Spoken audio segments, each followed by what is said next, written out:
শেষ জামানায় এক দাজ্জাল আসবে, এক ভয়ঙ্কর দানবীয় দাজ্জাল। এই দাজ্জাল শব্দের অর্থ হচ্ছে চাকচিক্যময় প্রতারক। এই দানবীয় শক্তির সামনে পুরো পৃথিবীর, পুরো দুনিয়ার মানুষ সেজদায় নত হবে। তারা এই দানবীয় শক্তিকে প্রভু বলে মেনে নিবে।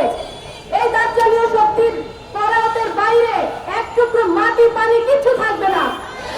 আজকের ফিলিস্তিনের মাটিতে এই ঘটনা সেই হাদিসেরই বাস্তব রূপ দেখতে পাচ্ছি আমরা। দুঃখের বিষয়, অত্যন্ত পরিতাপের বিষয়, আফসোসের বিষয় যে আমাদের রাসূল, আমাদের নবী আমাদেরকে এই সতর্কবাণী দিয়ে যাওয়ার পরও আজকে আমরা মুসলমান এই দাজ্জালকে চিনতে পারিনি, এই দাজ্জালকে চিনতে ব্যর্থ হয়েছি আমরা। কোনো আলোচনায় এই দাজ্জালের ভয়াবহতা সম্পর্কে বলা হয় না। আজকে আমাদের আলেমরা তুচ্ছ বিষয় নিয়ে এক গোষ্ঠী আরেক গোষ্ঠীর উপরে ফায়ার হয়ে যায়, তারা বিভিন্ন বাহাতে লিপ্ত হয়, তারা একজন আরেকজনকে হত্যায় লিপ্ত হয়, কিন্তু এই ভয়াবহ দাজ্জাল সম্পর্কে তাদের মুখে কোনো আলোচনা নেই। আমরা কোনো নির্দিষ্ট ধর্ম, কোনো ব্যক্তি, কোনো গোষ্ঠীকে দাজ্জাল বলছি না। এটা একটা সভ্যতা, ইহুদি খ্রিস্টান বস্তুবাদী এই সভ্যতাই রাসূল বর্ণিত সেই দাজ্জাল, এটা আমরা বিশ্বাস করি।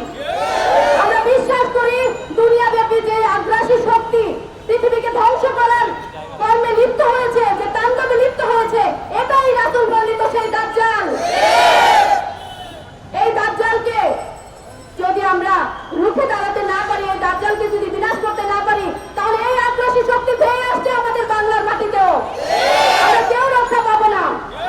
আমরা এই মানববন্ধন থেকে বলতে চাই যে ফিলিস্তিনের জনগণের অধীনে আছে তাদের মাটিতে বসবাস করার, তাদের ঘর বাড়িতে বসবাস করার। আজকে তারা লক্ষ লক্ষ মানুষ, তাদের কোনো ঘর বাড়ি নাই, তারা উদ্বাস্তু। ফিলিস্তিনের নারী শিশুদের রক্তে আজকে ফিলিস্তিনের মাটি ভেজা। 40,000 শিশু সেখানে হত্যা হয়েছে।